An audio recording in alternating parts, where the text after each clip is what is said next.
आज का टॉपिक है क्लोज पैकिंग। क्लोज पैकिंग से क्या मतलब है देखेंगे। मान लीजिए अपने पास एक बॉक्स है और ये बॉक्स लगभग ये है, सॉरी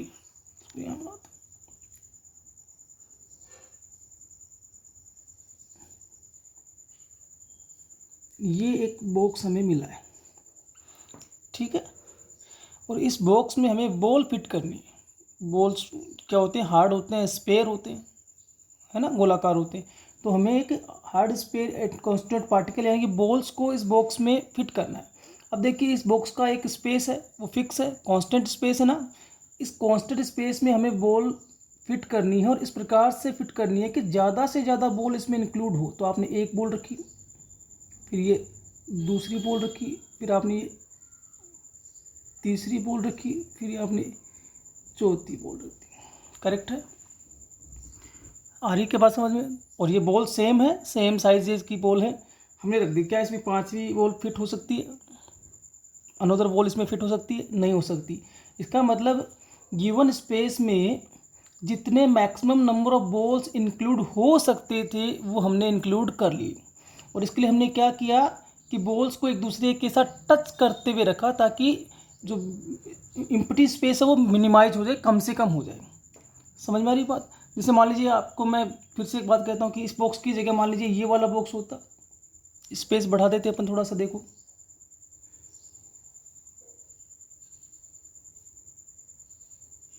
मान लीजिए आपको ये गिवन स्पेस मिला होता और आपसे कहा जाता कि फिर से बॉल फिट कीजिए, तो आप क्या करते?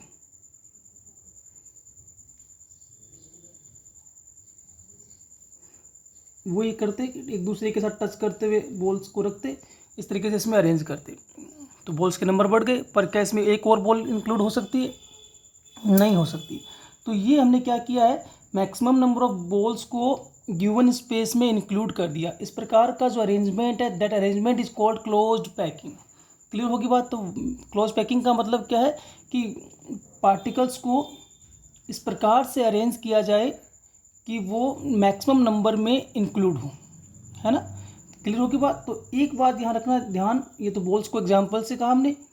एक तो ये याद रखना है कि जब भी क्लोज पैकिंग की जाएगी तो कॉन्स्टिट्यूएंट पार्टिकल्स जो हैं, कॉन्स्टिट्यूएंट पार्टिकल जो आपके एटम, आयन, मॉलिक्यूल कुछ भी हो सकते हैं, वो considered as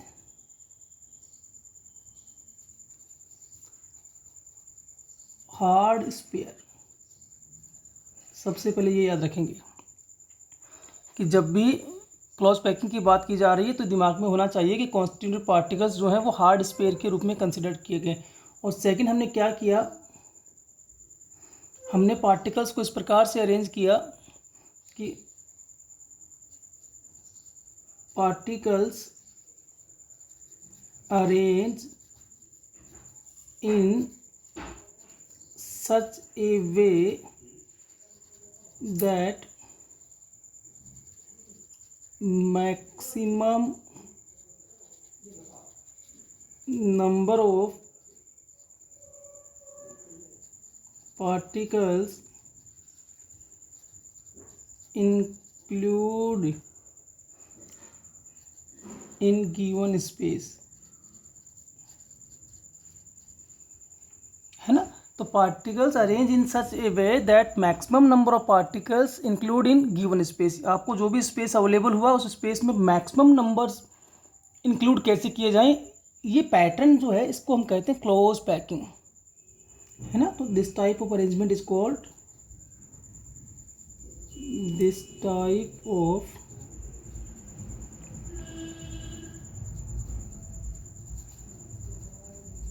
arrangement is called closed packing। तो क्लोज पैकिंग का मीन समझ में आ गया। क्लोज पैकिंग का मीन हो गया कि अब अगर अपन इसको क्रिस्टल में बात करें तो क्रिस्टल का एक पर्टिकुलर स्पेस है, वॉल्यूम है, और उस पर्टिकुलर स्पेस में हमें maximum number of constant particle means atoms को इंक्लूड करना है। और अगर हमने इसको इंक्लूड करना है तो हमने इसको हार्ड स्फीयर कंसिडर किया है और एक दूसरे के साथ टच करते हुए रखेंगे। क्लियर हो गया? तो पार्टिकल्स को एक दूसरे के साथ टच करते हुए अरेंज करने पर maximum number of particles given space में इंक्लूड हो जाते हैं, और this type of arrangement is called closed packing. Clear हो गई बात? तो क्लोज पैकिंग समझ में आ गया। तो ये क्लोज पैकिंग है। तो इसका मतलब जो मिठाई का डिब्बा हम लेके आते हैं उसमें लड्डू वो डाल के देता है अपने को, बिल्कुल सटा के रो में पंक्तिबद्ध करके देता है ना, और वो एक फिक्स, जिसको अपने कह दें कि उससे ज़्यादा लड्डू उसमें इंक्लूड नहीं करता बॉक्स में। हमने देखा कई बार मिठाई की दुकान पे जाते हैं तो वो एक बॉक्स लेता है, उसमें लड्डू फिट कर देता है बिल्कुल एक के बाद एक। तो वो एक तरीके से क्या कर रहा है, क्लोज पैकिंग कर रहा है। चलिए आगे, अगला पॉइंट है हमारा वॉइड्स। नेक्स्ट जो टॉपिक है हमारा वो है वॉइड्स। वॉइड्स या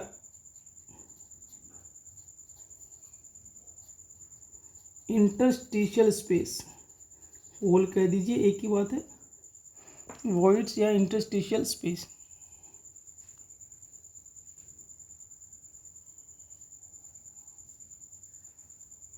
ठीक है, अब देखिए वॉइड्स या इंटरस्टिशियल स्पेस क्या है। देखिए जब आप गिवन स्पेस में पार्टिकल्स को ऐसे अरेंज करते हो, ये आपका हमने मान लिया कि कोई एटम है, कांस्टेंट पार्टिकल है, आप उसको ऐसे अरेंज कर रहे हो, ये आपके गिवन स्पेस में आपने इसको अरेंज करना शुरू कर दिया, टचिंग टू ईच अदर, हमने एक दूसरे को टच करते हुए रख रहे हैं, ऐसे आपने उनको अरेंज कर दिया। सेम साइजेस के हैं, ये ऐसे बनने में हो रहे हैं।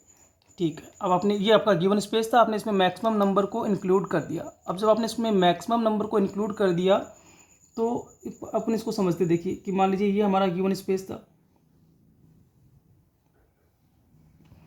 तो इन पार्टिकल्स के बीच ये स्पेस पड़ा है ना, खाली जगह, और भी बहुत सारी जगह खाली पड़ी है। ये जो वैकेंट स्पेस है इनको कहते हैं वॉइड्स। क्लियर होगी बात? तो वॉइड्स क्या है,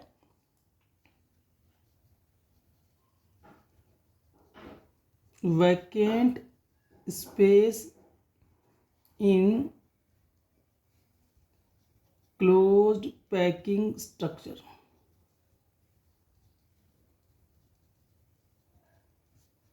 इज कॉल्ड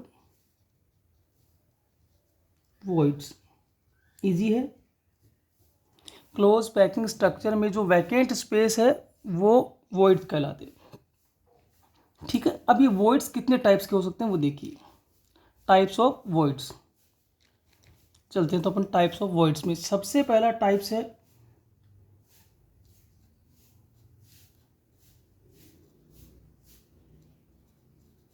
ट्राइएंगुलर वॉइड।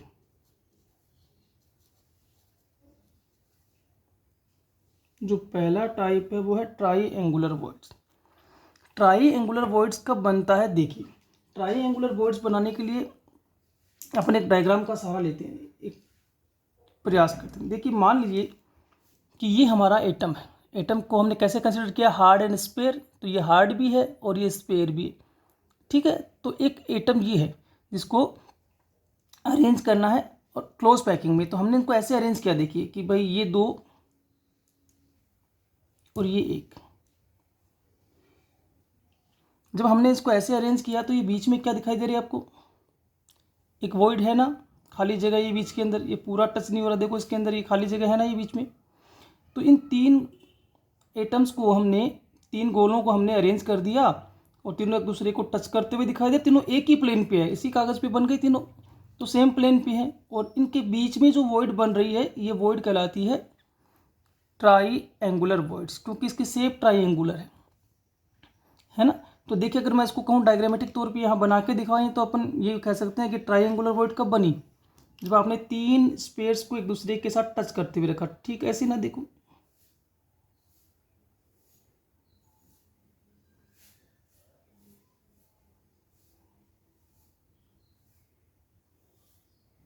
ठीक है, या फिर इसका उल्टा भी हो सकता है, ऐसे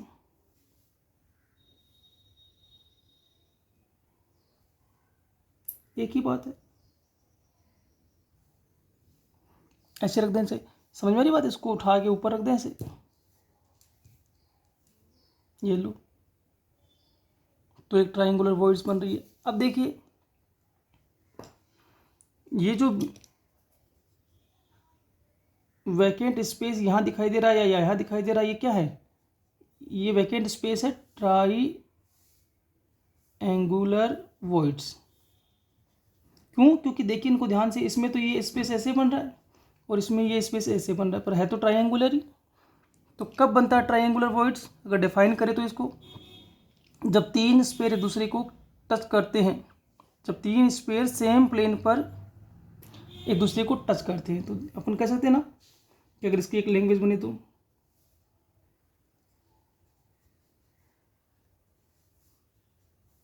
this type of void present between three atoms, है ना, three atoms, and all three atoms present in same plane। सीधे से याद रखना अपने को तो कि तीन स्पेयर के कांटेक्ट से जो वॉइड्स बनेगी वो ट्राइएंगुलर वॉइड्स कहलाएगी। ये voids form between three atoms known as triangular voids. Clear होगी बात? अब आते हैं अपन इसके आगे, टेट्राहेड्रल वॉइड्स। नेक्स्ट जो हमारा है वो है टेट्राहेड्रल वॉइड्स।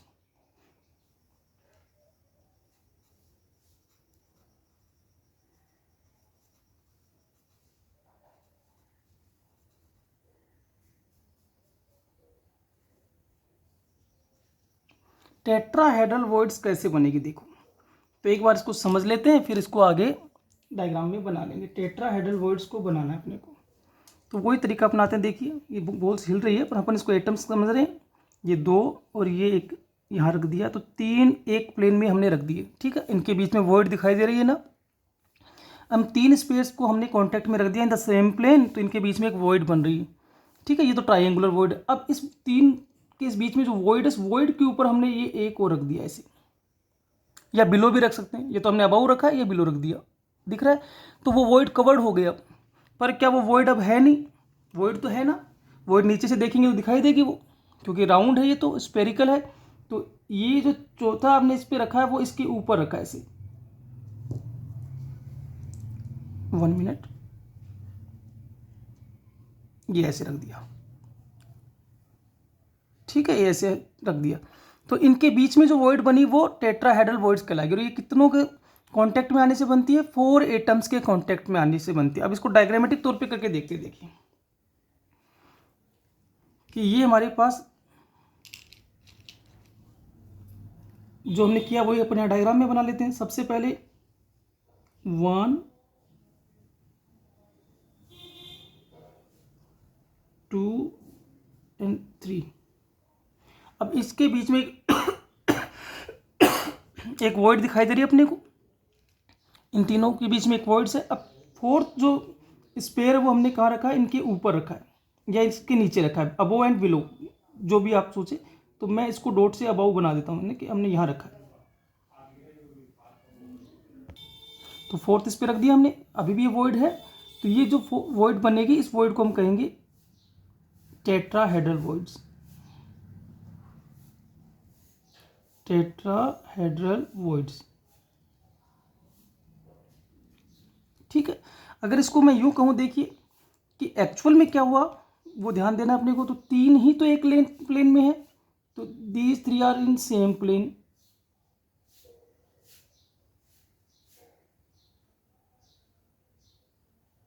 ये राउंड ही है, ठीक है ना, ये पेन हिल गया। और फोर्थ कहाँ है? अबव और बिलो, या तो अबव या बिलो। तो हम इसको अबव दिखा देते हैं ऐसे कि फोर्थ मान लीजिए अबव प्लेन ये रहा ऊपर, पर एक्चुअल में ये यहाँ है क्या? नहीं है। इसका ये सेंटर कहाँ है? इसका ये सेंटर एक्चुअल में यहाँ है, तो ये हमने इसको यहाँ समझना है, ठीक है। तो अगर मैं इनको ठीक है, तो ये यहाँ है। क्लियरिटी आ रही है क्या माइंडसेट में? तो ये स्थिति बन रही है। या इसको अपन सीधे भाषा में कह दे तो रियलिटी में ये दिखाई दे रहा है अपने को, या इसको ये भी हो सकता है ना, देखो एक बार,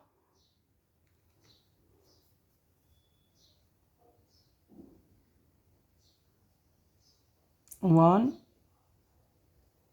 2 एंड 3, ये बीच में वॉइड है भाई। और फोर्थ कहाँ है? इसके अबाउ ये रहा। और आप कहोगे सर ये कहाँ गिर रहा है? तो आप समझदार हो, ये यहाँ नहीं है, ये तो मैंने बता ही दिया था ना कि ये फोर्थ इन तीनों के ऊपर है, तो ये अरेंज हो गई। ठीक है, तो ये एक्चुअल में अगर इनको मिलाएंगे ना, ऐसे इन डायग्राम्स को ऐसे मिला दूं मैं अगर,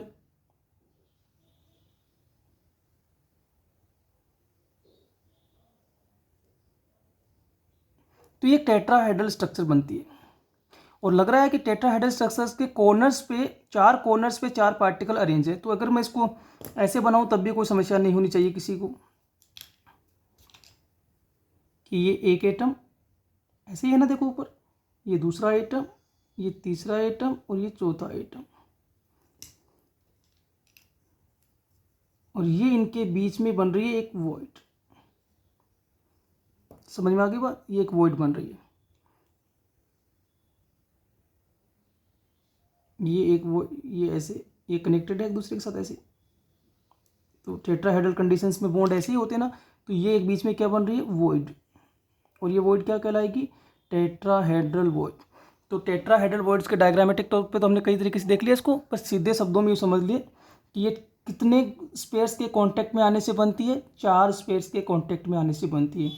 और ये चार स्पेयर्स के कांटेक्ट में आने से जब बनेगी, तो उनमें से चार में से तीन स्पेयर तो सेम प्लेन में होंगे और वन स्पेयर अबव और बिलो प्लेन में होगा। तो हम कह सकते हैं कि ए void form between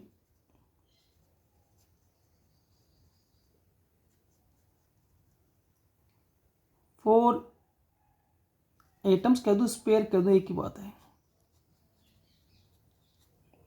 four atoms, ए void form between four atoms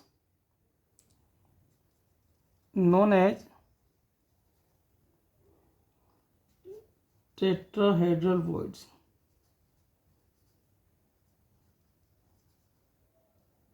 known as tetrahedral voids।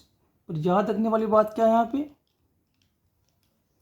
वो ये है कि थ्री एटम्स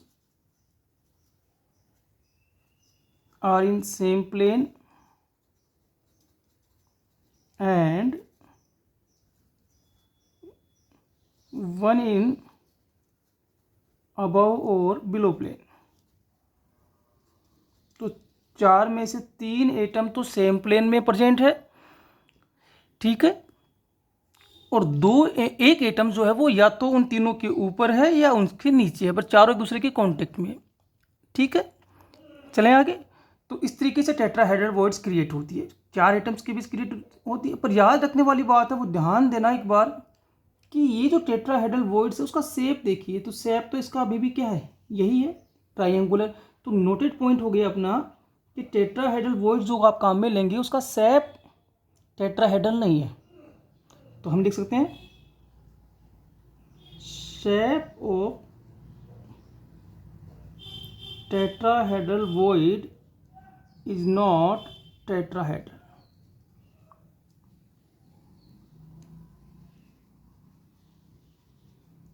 याद रखना, टेट्राहेड्रल जो वॉइड्स हैं उसका शेप टेट्राहेड्रल नहीं है। हाँ, टेट्राहेड्रल वॉइड्स बनाने वाले जो चार पार्टिकल्स हैं उनका अरेंजमेंट इस प्रकार से है कि वो टेट्राहेड्रॉन बनाते हैं। यानी कि अभी हमने कहा था ना कि टेट्राहेड्रल्स बनाने वाले जो चार पार्टिकल वो एक्चुअल में कहाँ अरेंज दिखते हैं अपने को, कि एक टेट्राहेड्रॉन की या एक टेट्राहेड्रल स्ट्रक्चर्स के चार कोनों पर एडजस्ट हो। तो याद रखना कि टेट्राहेड्रल्स जो वॉइड्स होती है उसमें उसकी शेप टेट्राहेड्रल नहीं होती, वो तो ट्राइंगुलर ही होती है, बट उसको बनाने वाले जो चार पार्टिकल्स हैं वो टेट्राहेड्रल फॉर्म में अरेंज होते हैं, इसलिए हमने इसको क्या कहा, टेट्राहेड्रल वॉइड्स कहा। क्लियर होगी बात। इसके बाद अपन आगे बढ़ें तो एक छोटी सी जानकारी इसके बारे में अपन और रखेंगे, वो है इसका radius ratio.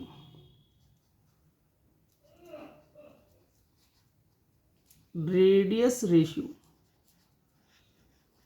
Of tetrahedral voids, और वो होता है 0.225। ठीक है, टेट्राहेड्रल वॉइड्स का जो रेडियस रेशियो होता है वो होता है 0.225। याद रख लेंगे 0.225। ये क्या होता है अपन आगे इसको डिस्कस करेंगे, ठीक है। इसके बाद अपने को एक छोटा सा पॉइंट और याद रखना है,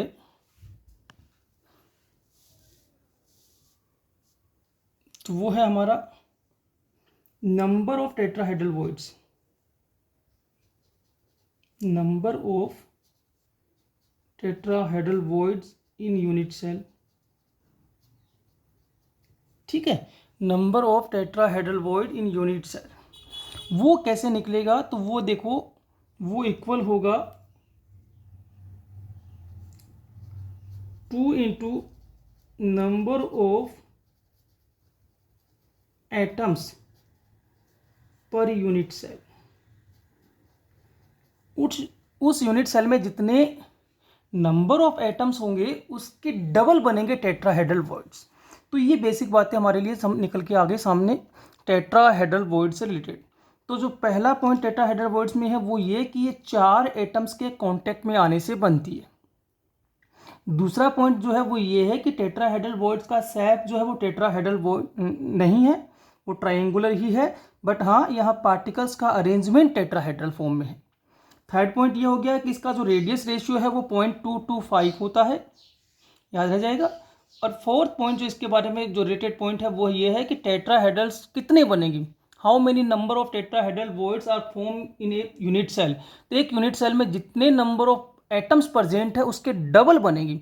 समझ में आ गई बात, नंबर ऑफ एटम्स के डबल बनेंगे टेट्राहेड्रल वॉइड्स। ये एक दिमाग में होगा आपके अभी कि रेडियस रेशियो का क्या मतलब है। तो रेडियस रेशियो को अपन यूँ समझ सकते हैं याद रखने के लिए, रेडियस रेशियो जो होता है वो होता है इक्वल टू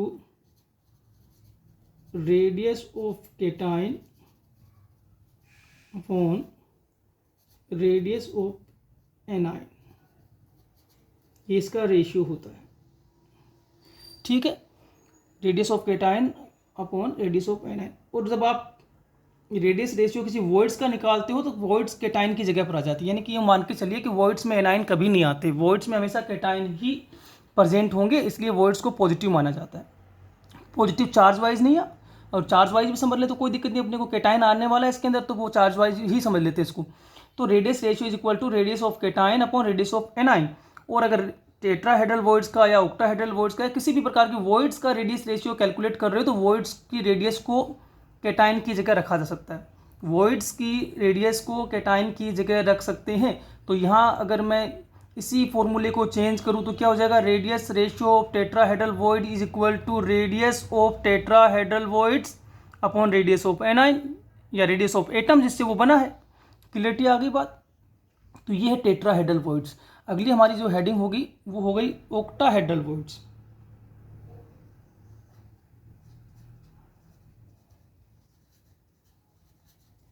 ऑक्टाहेड्रल वॉइड्स,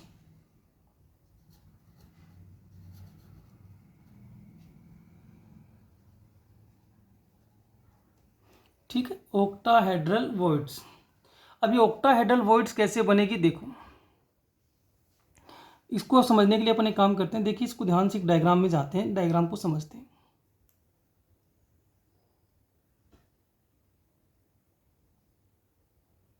कि ये एक स्फीयर,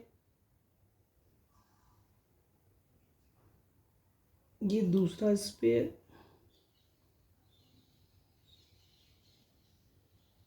ये तीसरा स्फीयर। तो एक ट्रायंगुलर वॉइड क्रिएट हो गई ना, दिख रही है ट्रायंगुलर वॉइड। एक और ट्रायंगुलर वॉइड बनानी है, वो इसके ऑपोजिट बनानी है, यानी कि इसमें अगर इसको देखें तो इसमें तो ये ऐसे नीचे की ओर बन रहा है, इसका ये एंगुलर नीचे की ओर है ना, इसका देखो इसका उल्टा बनाना है। तो पार्टिकल्स का अरेंजमेंट थोड़ा उल्टा कर देंगे, और क्या करना है इसमें तो देखिए दूसरी लेयर इसके ऊपर इस तरीके से अरेंज है, ये 1 2 और 3। तो ये बीच में वॉइड अभी भी बनी रहेगी, ये वॉइड डिस्ट्रॉयड नहीं हो रही। और ये जो वॉइड है इसको हम कहेंगे बीच वाली को ऑक्टाहेड्रल वॉइड्स, ऑक्टाहेड्रल वॉइड। तो इस तरीके से इनको अरेंज करें। कितने पार्टिकल्स के कांटेक्ट में आने से बन रही है, 6 पार्टिकल्स के, 6 एटम्स के बीच में ये वॉइड्स बनेगी। ठीक है, ऑक्टाहेड्रल वॉइड्स बनेगी। इसको अपन यूँ भी समझ सकते हैं कि एक्चुअल में ये क्या है। देखिए अगर इसको बनाना हो ये, और ये डायग्राम थोड़ा सा आपको लगे कि सर टिपिकल है, तो अपन एक काम कर सकते हैं इसमें कि सीधे शब्दों में समझे। देखो अपने को लग रहा है ना 1 2 3 4, तो हम यहाँ बना लेते हैं एक बार ऐसे इसको 1 2 3 एंड 4। अब लग रहा है क्या एक ऊपर पड़ा है ग्रीन कलर में, तो ये पांचवा अबव बना देते हैं इसके थोड़ा सा, और ये चौथा इसके बिलो बना देते हैं। तो एक्चुअल में ये 6 स्क्वायर ऐसे हैं, पर याद रखना ये कहाँ है, ये इसके अबव है क्या, इतना ऊपर नहीं है ना, ये तो कांटेक्ट में तो है इनके। तो एक्चुअल में इसका सेंटर यहाँ है, ये यहाँ वॉइड बना रहा है, ये यहाँ से इधर है। क्लियरिटी हो गई बात। तो ये भी यहाँ एडजस्ट है और ये भी यहाँ एडजस्ट है, हमने इसको ऊपर दिखाया है। तो 4 एक प्लेन में दिखाई दे रहे हैं, 5वां अबव प्लेन एंड 6ठा बिलो प्लेन, और इन सबके बीच में एक वॉइड बन रही है जिसको हम कह रहे हैं ओक्टाहेड्रल वॉइड। ठीक है, अगर मैं इसको वैसे देखूं तो एक ट्राइंगल मुझे ऐसे दिख रहा है ना, एक ट्राइंगुलर। तो एक ट्राइंगुलर तो आप सबको दिख रहा है ऐसे। अगर मैं इनके सेंटर्स को मिला दूं तो ये एक पार्टिकल का सेंटर, ये दूसरे का, ये तीसरे का। और एक ट्राइंगुलर आपको दिख रहा होगा इसका बिल्कुल ऑपोजिट ऐसे, एक सेंटर ये रहा, एक ये रहा, एक ये रहा। तो ये बीच में जो स्पेस है ये ओक्टाहेड्रल वॉइड्स का डायग्राम है। तो आप डायग्राम चाहे जितने बना लो, ठीक है। तो रिजल्ट एक ही निकल के आ रहा है कि 6 या 6 एटम्स जब एक दूसरे के कांटेक्ट में आते हैं तो उनके बीच में जो वॉइड्स बनती है which is called octahedral voids. तो हम कह सकते हैं ए void form between 6 atoms called octahedral void. पर याद रखना ये 6 एटम्स का अरेंजमेंट कैसे है। तो आप कहोगे 4 in same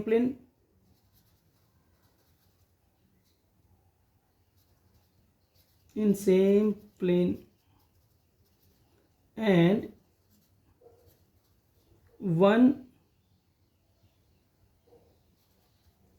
in above and 1 in below plane। तो ये 6 एटम इस प्रकार से अरेंज है कि जिनमें से 4 एक प्लेन में है, एक उसके ऊपर, एक उसके नीचे। इस तरीके से 6 एटम एक दूसरे के कांटेक्ट में आएंगे और फिर वो जब कांटेक्ट में आएंगे तो वॉइड्स क्रिएट करेंगे विच इज कॉल्ड ओक्टाहेड्रल वॉइड्स। ठीक है, और ओक्टाहेड्रल वॉइड्स का अगर रेडियस रेशियो निकालें,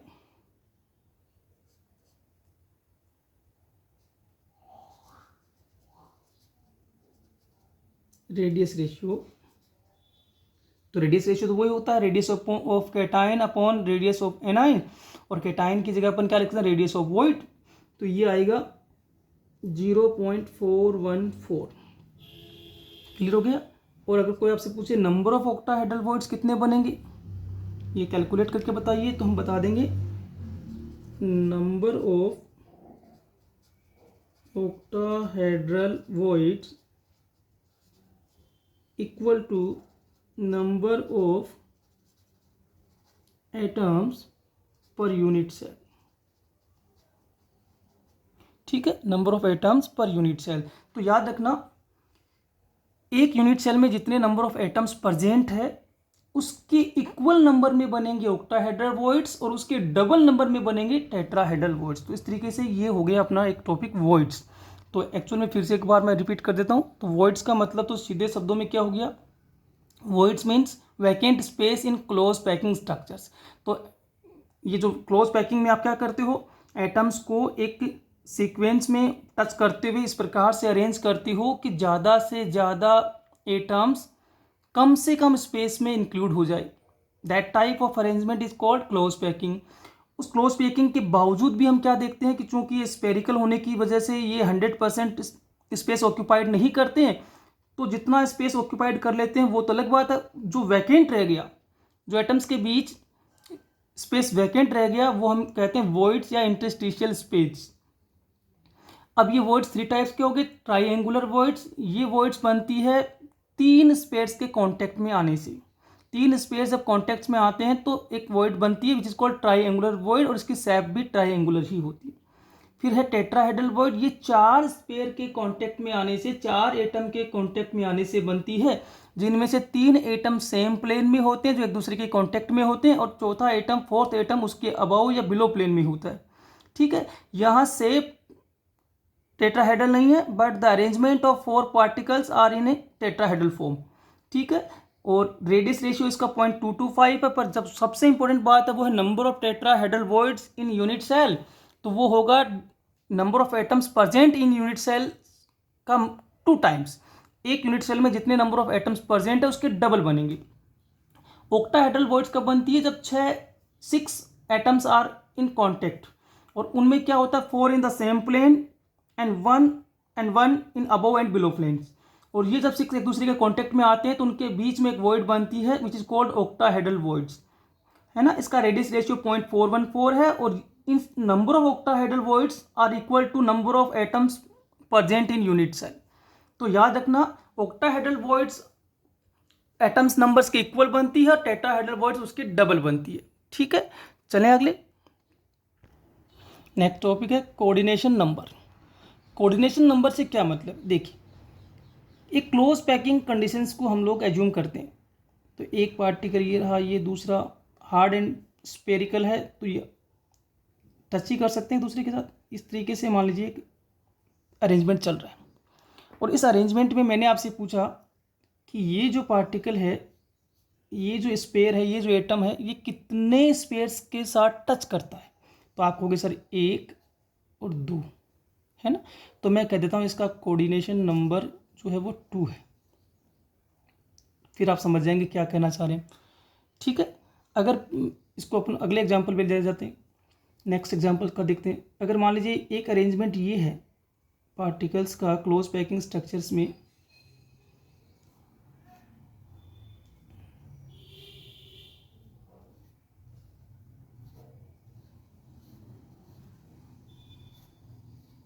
ये वाला अरेंजमेंट है, ऐसे पार्टिकल्स को हमने अरेंज कर दिया। ठीक है, और हमने कहा कि भाई इस पार्टिकल्स के बारे में आप बताइए, ये एटम कितनों के कांटेक्ट में है? तो आप कहेंगे सर देखो भाई, एक तो ये ऊपर कांटेक्ट कर रहा है, टच करना चाहिए, ये इसके भी टच कर रहा है, ये यहाँ भी टच कर रहा है, और ये यहाँ भी टच कर रहा है। तो कितनों को टच कर रहा है? 4 को। 4 को टच कर रहा है, तो मैंने कहा कोऑर्डिनेशन नंबर 4। समझ में आ रही बात? तो और एग्जाम्पल देख लेते हैं, देखते हैं।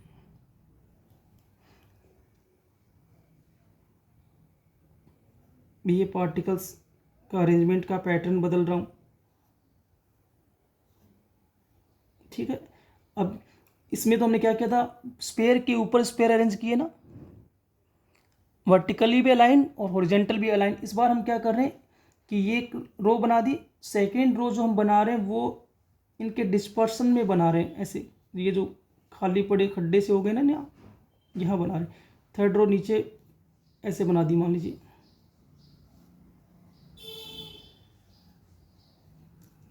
ठीक है, देखो इसको ऐसे समझते हैं अपन कि ये हमारा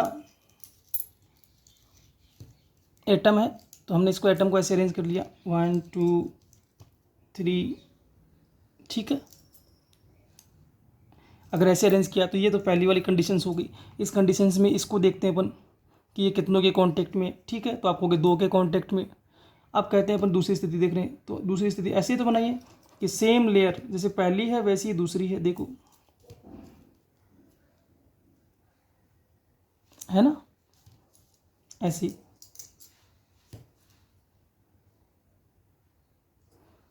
अब देखिए, अगर मैं आपसे पूछूं कि ये वाला कितने के कांटेक्ट में है, ये वाला, तो आपको ये वाला जो है वो आपको 1 2 3 4, तो ये स्थिति है ना। तो ये कैसे बनाई जा रही है कि first layer, second layer, third layer, fourth layer are same, और they are arrange in that's manner in which they are vertical align, horizontal align. तो वर्टिकली भी एक दूसरे के स्पेयर कॉन्टेक्ट में हो और हॉरिजेंटल भी कॉन्टेक्ट में हो। ठीक है, तो ये सेकंड वाली स्थिति होगी। अब अपन आते हैं थर्ड वाली स्थिति पे। तो थर्ड वाली स्थिति में आपको क्या करना है, देखो कि जैसे मान लीजिए हम ये एक लेयर बना ली। ठीक है, ये फर्स्ट लेयर।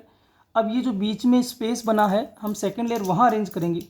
ठीक है, देखो ऐसे ये अरेंज कर दी, ये सेकंड लेयर के आइटम अरेंज कर रहे हैं यहाँ पे, ये अरेंज कर दिए। समझ में आ गई बात? अब ये यहाँ अरेंज कर दिया, ये यहाँ अरेंज कर दिया। ठीक है, और ये यहाँ अरेंज कर दिया ऐसे। अगर मैं आपसे पूछूं कि ये जो मैं जिसको कलर कर रहा हूँ दिख रहा है क्या, ये वाला पार्टिकल कितने पार्टिकल के कांटेक्ट में, ये वाला पार्टिकल बताइए कितनों के कांटेक्ट में। तो ये एक, तो यानी कि यहाँ गिन देता हूँ मैं, 1 2 3 4 5 और 6।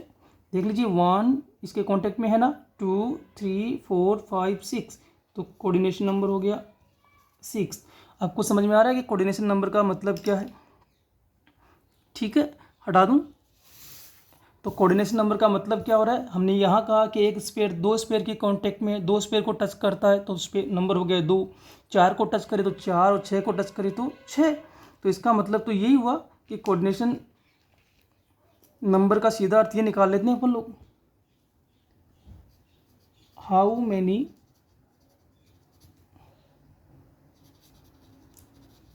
Atoms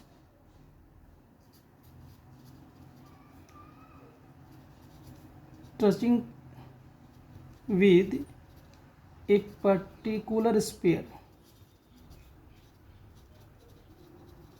in close packing structure.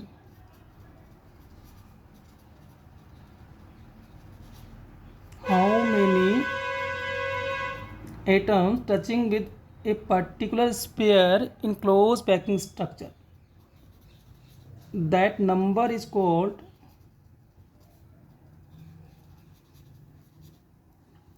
Coordination number.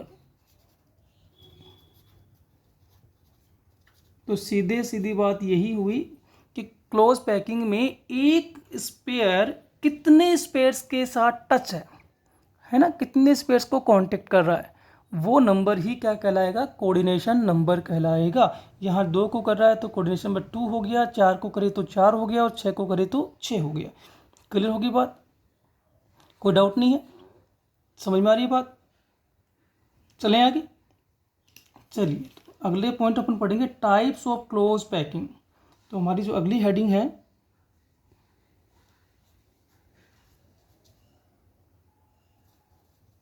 Types of closed packing.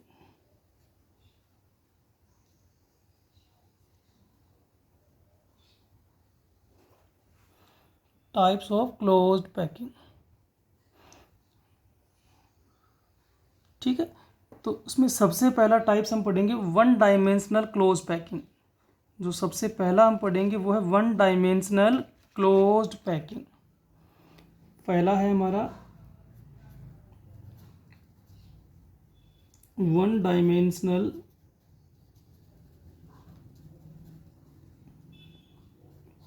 Closed packing.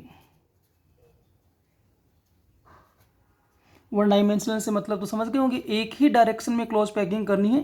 तो इसमें तो कुछ ज़्यादा करने की ज़रूरत ही नहीं है, एक ही डायरेक्शन में करने का मतलब तो यही हुआ कि जैसे अगर हमने मान लीजिए इसको ऐसे रखना स्टार्ट कर दिया तो फिर ऐसे रखते जाएंगे 1 2 3 4 5 6 7, ये स्थिति चलती ही जाएगी। That is called one dimensional close packing. तो हम यहाँ क्या करते हैं, atoms are arrange in a particular direction, चाहे ओरिजेंटल कर ले चाहे वर्टिकल कर लें, that is called one dimensional close packing. और इसमें अगर अपन ध्यान देंगे तो ये टच करता है 1 और 2, तो कोऑर्डिनेशन नंबर आता है 2। तो वन डायमेंशनल क्लोज पैकिंग का कोऑर्डिनेशन नंबर कितना आता है, 2। नेक्स्ट हम पढ़ेंगे two dimensional closed packing. Two dimensional close packing,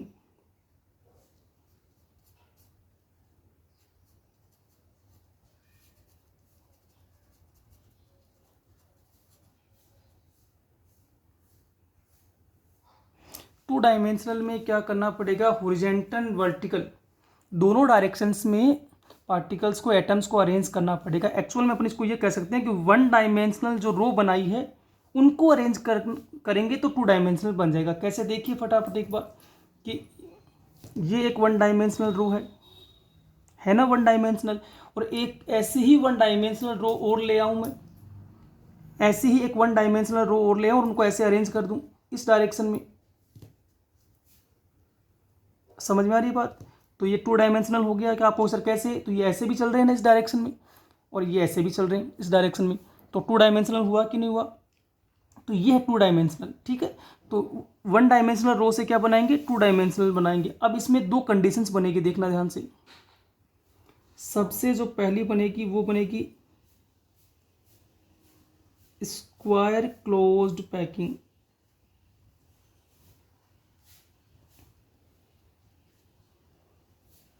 square closed packing, चलो अपन इसको चेक करते हैं। स्क्वायर क्लोज पैकिंग को देखो, सबसे पहले क्या करना, ये एक 1 डायमेंशनल रो बनानी है। ठीक है, ये होगी आपकी 1 डायमेंशनल रो। इसके बाद एक दूसरी 1 डायमेंशनल रो और लानी है एटम्स की, वो इसके ऊपर इस प्रकार से अरेंज कर दीजिए कि sphere horizontal and vertical aligned हो। तीसरी रो इस तरीके से, तो ये चलती जाएगी। अगर मैं आपसे पूछूं कि पहली रो क्या दूसरी रो के बिल्कुल सेम है, आपको ये बिल्कुल सेम है। थर्ड रो ये भी सेम है, तो यहाँ आप क्या देख रहे हो, यहाँ आप देख रहे हो कि अगर मैं एक रो को ए मान लूँ, ए हमने क्या माना है, 1 डायमेंशनल रो ऑफ एटम। तो यहाँ अरेंजमेंट कैसा है, ए टाइप, कंटिन्यूस ए टाइप ही चलेगा, सेम रो रिपीट होती जाएगी। अगर इसको अपन यहाँ डायग्रामेटिक तौर पे देखें तो अपन ये कह सकते हैं क्या, कि ये पहली रो 1 डायमेंशनल है ना, इसके बाद ये दूसरी रो,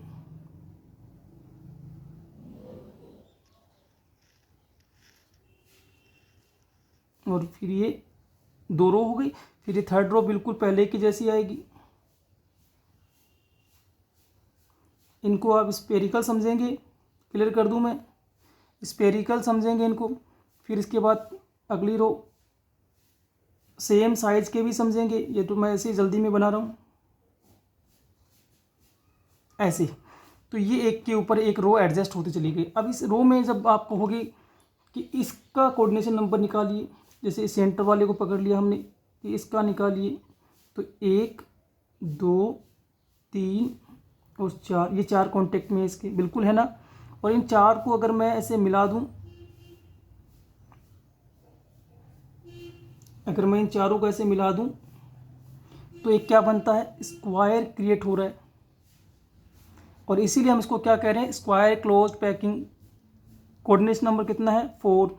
तो स्क्वायर क्लोज पैकिंग कब बनती है, जब 1 डायमेंशनल एटम्स रो को पहले हॉरिजेंटल रख लिया एक को, फिर उसके बाद एक के ऊपर एक अरेंज करते हैं, एक के ऊपर एक इस प्रकार से अरेंज करते हैं कि एटम्स के ऊपर एटम्स हो, एटम्स हॉरिजेंटल भी अलाइन हो, जुड़े हुए हों आपस में, और वर्टिकल भी अलाइन हो। समझ में आ गई बात। और यहाँ एक एटम 4 एटम को कॉन्टेक्ट करता है, इसलिए हम इसको क्या बोलते हैं, इसका कोऑर्डिनेशन नंबर 4 है। और उनके सेंटर को अगर मिला दें तो स्क्वायर डेवलप होता है, इसलिए इसको हमने कहा स्क्वायर क्लोज पैकिंग। इसकी जो सेकंड कैटेगरी है वो है hexagonal close packing. Hexagonal closed packing in short form HCP। ठीक है, डायग्रामेटिक तौर पे अपन यहाँ समझ लेते हैं, फिर अपन इसको इस पे उतार भी लेंगे कि ये एक 1 डायमेंशनल रो है, ये एक 1 डायमेंशनल रो है। ठीक है, सेकंड रो इनके डिस्पर्शन में, ये जो खाली बीच में वैकेंट बनता है इनमें बनाएंगे, यानी कि सेकंड रो फर्स्ट रो के जैसी नहीं है, ये कंफर्म हो गया। सेकंड रो जो है वो फर्स्ट रो के जैसी नहीं है। और ये थर्ड रो ऐसे बना दी, मान लीजिए इस तरीके से अपने इसको अरेंज कर लिया, सपोज करिए, दिख रहा है क्या,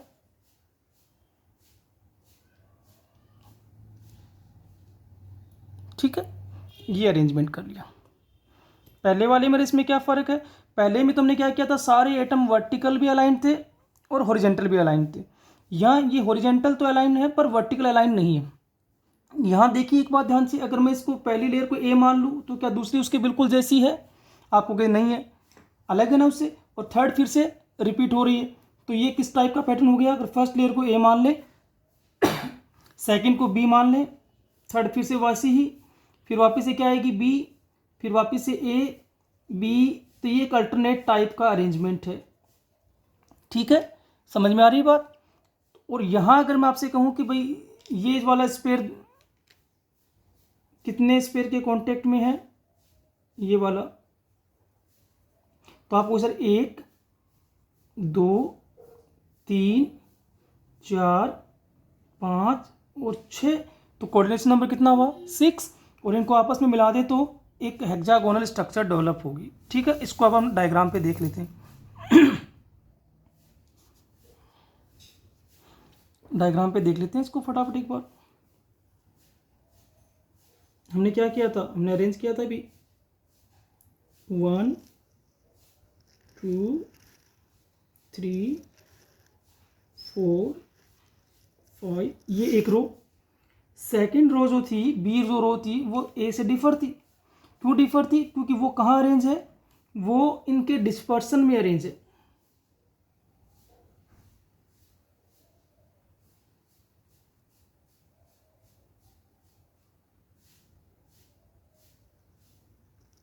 ठीक है, अब अभी बात हुई अल्टरनेट फॉर्म बनाने की।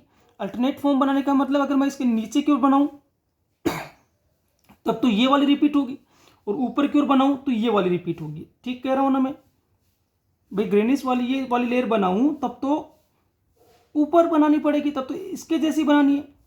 और अगर ये वाली नीचे की ओर बनाऊं तो फिर ये बनानी पड़ेगी, ए बी टाइप बनाने के लिए। अब समझना, जैसे मान लीजिए मैंने इसके ऊपर बनाया तो थर्ड लेयर मैं बिल्कुल फर्स्ट लेयर के जैसी बनाऊंगा। इसका मतलब अगर बीच में सेकंड लेयर को अपन नहीं माने कि नहीं है, मान लो हटा दूं, तो थर्ड लेयर फर्स्ट लेयर के बिल्कुल ऊपर गिरेगी, यानी कि स्पेयर के ऊपर स्पेयर गिरेगा।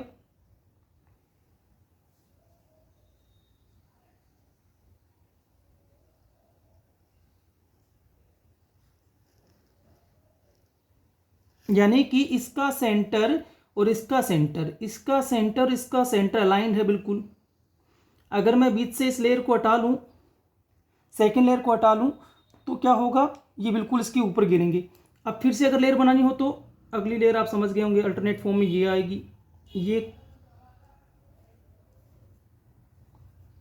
यहाँ है। अब बड़ी इंटरेस्टिंग बात ये है कि देखिए, अगर मैं थर्ड लेयर हटाता हूँ तो सेकंड लेयर, ये जो फोर्थ लेयर है सेकंड लेयर के ऊपर गिर रही है, और मैं सेकंड हटाता हूँ तो थर्ड लेयर फर्स्ट लेयर के ऊपर गिर रही है। इसलिए मैंने कहा ना कि फर्स्ट और थर्ड एक जैसी है, सेकंड और फोर्थ एक जैसी है, तो इनको नॉमिनेट करते हैं कि ये ए है तो ये बी है, फिर ये है, फिर ये बी है। तो इस टाइप का अरेंजमेंट अपने को करना है। कैसे करना पड़ेगा कि second row of atoms arrange in the dispersion of first row of atoms. Second row को एटम्स को फर्स्ट रो के एटम्स के बीच जो ये डिस्पर्शंस बने हैं इनमें अरेंज करना है। Third row is exact same as the first row and fourth row is exact same as the second row, and this type of arrangement is called A B A B A B. ये alternate form में बनता जाएगा। ठीक है, अब हम क्या करते हैं, एक स्टडी के तौर पे इसका कोऑर्डिनेशन नंबर कैलकुलेट करके देखते हैं। तो मैंने इसका दिन करना है, तो ये कितनों के कॉन्टेक्ट में है, तो 1 2 3 4 5 6। और अगर मैं इनके सेंटर्स को ऐसे मिला दूं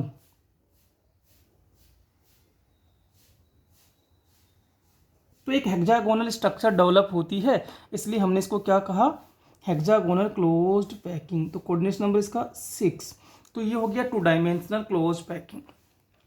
समझ में आ रही है क्या बात? तो पहला क्या है, 1 डायमेंशनल क्लोज पैकिंग जिसमें एटम्स को एक ही रो में अरेंज करना है। दूसरा है 2 डायमेंशनल क्लोज पैकिंग जिसमें एटम्स को अरेंजमेंट के बिहाफ पर 2 भागों में बांट दिया हमने कि अगर first row, second row, third row, fourth row सभी रोज एक जैसी हो, एक के ऊपर एक रो अरेंज की जा रही है और वो एक जैसे ही है, तो स्पेयर के ऊपर स्पेयर अरेंज होगा और उसको हम कहेंगे स्क्वायर क्लोज पैकिंग। यहाँ एक स्पेयर 4 स्पेस के टच में रहता है, इसलिए कोऑर्डिनेशन नंबर 4 है। ठीक है, और स्क्वायर उनके सेंटर्स को मिलाने पर बनता है। हेक्सागोनल क्लोज पैकिंग में क्या होता है कि जो फर्स्ट रो ऑफ स्पेयर है वो रख दी हमने, सेकंड रो को फर्स्ट रो के जो डिस्पर्शंस बनते हैं उन पे अरेंज करना है, थर्ड रो फर्स्ट के बिल्कुल एग्जैक्ट सेम करनी है, फोर्थ सेकंड के सेम करनी है, फिर फिफ्थ फर्स्ट के सेम हो जाएगी। अल्टरनेट फॉर्म चलता जाएगा और ये एक अरेंजमेंट होगा। यहाँ एक स्पेयर 6 स्पेयर्स के कांटेक्ट में है और उनके सेंटर्स को मिलाने पर एक हेक्सागोनल स्ट्रक्चर बनती है। अब बचा नेक्स्ट है वो है 3 डायमेंशनल क्लोज पैकिंग, जो कि हम नेक्स्ट वीडियो में करेंगे।